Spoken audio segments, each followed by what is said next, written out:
तो दोस्तों आज हम बात करने वाले हैं पढ़ाई से संबंधित इस वीडियो में पूर्ण संख्याएं और उनके गुणों के बारे में।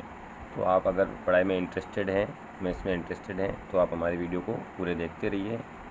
तो चलो शुरू करते हैं। पूर्ण संख्याएं क्या होती हैं? पूर्ण संख्या 0 से शुरू होती है और अनंत तक जाती है। पूर्ण संख्याएं 0 से शुरू होकर अनंत तक जाती है, मतलब पूर्ण संख्याओं के अंदर 0, 1, 2, 3, 4, 5, 6 ऐसे आगे बढ़ते बढ़ते कहाँ तक जाएगी? अनंत तक पूर्ण संख्याएं जाती है। अर्थात पूर्ण संख्याएं 0 से शुरू होती है, अपने को ध्यान रखना है। पूर्ण संख्या के बाद प्राकृत संख्या, नेचुरल नंबर 1 से शुरू होकर अनंत तक जाती है। नेचुरल नंबर कहाँ से शुरू होती है? 1 से शुरू होती है, मतलब नेचुरल नंबर में 0 नहीं होता है। अगर नेचुरल नंबर प्राकृत संख्याओं में 0 लगा दिया जाए तो वो पूर्ण संख्याएं बन जाती हैं। ठीक है दोस्तों, आपको समझ में इतना आ गया होगा। अब अपन देखते हैं पूर्ण संख्याओं के गुण। पूर्ण संख्याओं के गुणों के बारे में अपन देखते हैं। इसका पहला गुण है शून्य द्वारा विभाजन। यदि पूर्ण संख्याओं का शून्य द्वारा विभाजन परिभाषित नहीं होता है। इसका अर्थ क्या होता है? यदि किसी भी पूर्ण संख्या में शून्य का भाग दे दिया जाए तो वह अपरिभाषित होता है, अर्थात वो परिभाषित नहीं होता है, उसका कोई अर्थ नहीं निकलता है। कुल मिला के इतनी सी बात है। यदि किसी भी पूर्ण संख्या में 0 का भाग दे दिया जाए तो उसका कोई अर्थ नहीं निकलता है। ठीक है। दूसरा है योग की क्रम विनिमयता। पूर्ण संख्याएं योग के लिए क्रम विनिमय होती हैं, अर्थात यदि 4 और 8 को अपन जोड़ रहे हैं इसी क्रम में, तो इनका अगर क्रम बदल के अपन जोड़ें, 8 में 4 जोड़ दे तो भी इनके योग में कोई परिवर्तन नहीं होता है।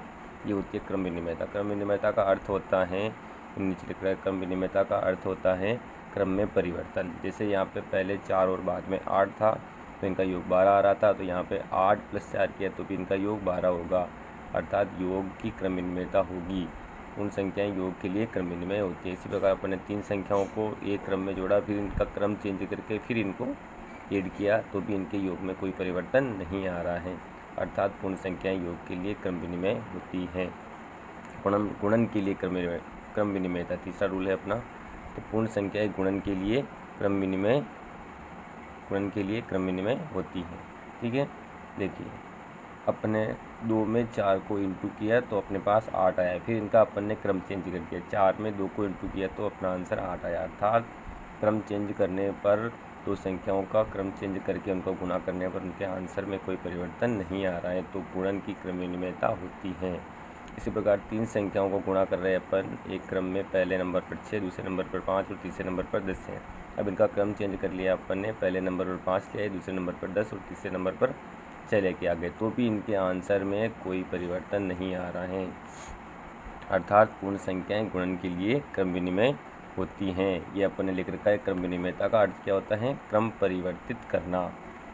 इधर देखिए, घटाना तथा भाग क्रम विनिमयता का पालन नहीं करता है। सीधी सिंपल सी बात है, घटाना तथा भाग क्रम विनिमयता का नियम का पालन नहीं करता है। क्यों नहीं करता है? यदि एक क्रम में रखकर संख्याओं को घटाया जाए और फिर उनका क्रम परिवर्तित करके संख्याओं को घटाया जाए तो आंसर में परिवर्तन हो जाता है। इसी प्रकार भाग में आंसर में परिवर्तन हो जाता है, तो घटाना तथा भाग क्रम विनिमयता का पालन नहीं करता है। चलिए देखते हैं अपना वीडियो।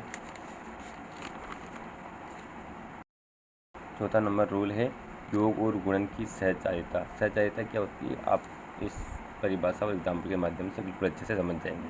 पूर्ण संख्याओं का योग तथा गुणन सहचारिता का पालन करते हैं। योग और गुणन, पूर्ण संख्याओं का जोड़ना और गुणा करना सहचारिता रूल का पालन करता है। कैसे? देखिए, ये हमने एग्जाम्पल लिख रखा है 2 + 3 + 4। अपन ने पहले क्या किया? 2 + 3 को पहले जोड़ लिया, फिर जो आंसर आया उसमें 4 को जोड़ा तो आंसर क्या आया? 9 अपने पास। फिर अपन ने यहाँ पर क्या चेंज किया? 2 + 3 + 4 क्रम चेंज किया और कोष्टक 3 + 4 पर चेंज कर दिया। यहाँ पे ब्रैकेट को 2 + 3 पर था, यहाँ पे 3 + 4 पर कर दिया। मतलब यहाँ पे पहले अपन 2 + 3 कर रहे थे, यहाँ पे पहले अपन 3 + 4 करेंगे, तो 3 + 4 7 + 2 9। मतलब अगर अपन पहले किसी भी संख्याओं को पहले जोड़ो, किन्हीं भी 2 संख्याओं को पहले जोड़ो और बाद में आगे वाली संख्या जोड़ दो तो भी इनके आंसर में कोई परिवर्तन नहीं आएगा। इसी प्रकार आगे वाला 10 + 7 + 3 + 5। तो अपन ने यहाँ पे सबसे पहले 7 + 3 किया तो 10 आया, फिर इसमें 10 और 5 जोड़ दिया तो 25 आंसर आ गया। इसी प्रकार 10 + 7 + 3 + 5, तो यहाँ पे अपन ने 3 + 5 सबसे पहले कर लिया, फिर बाकी को जोड़ दिया तो भी आंसर ये का ही आया। ये होता है अपना सहचार्यता रूल। तो योग सहचार्य रूल का पालन करता है। इसी प्रकार देखिए गुणन के लिए, आप देख सकते हैं 6 × 4 × 2 यहाँ पे किया अपन ने, यहाँ पे इनका क्रम चेंज करके 6 × 4 × 2 क्रम चेंज नहीं किया, सॉरी ऐसे कैसे लिखते, 6 × 4 × 2।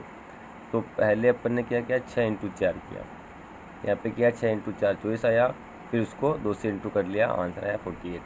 यहाँ पे अपन ने क्या किया, 4 × 2 किया, यहाँ पे 6 × 4 करे थे, यहाँ पे 4 × 2 किया, 8 आया और 8 को 6 से इंटू कर लिया तो आंसर 48 आ गया अपना। मतलब इनके आंसर में कोई परिवर्तन नहीं हुआ।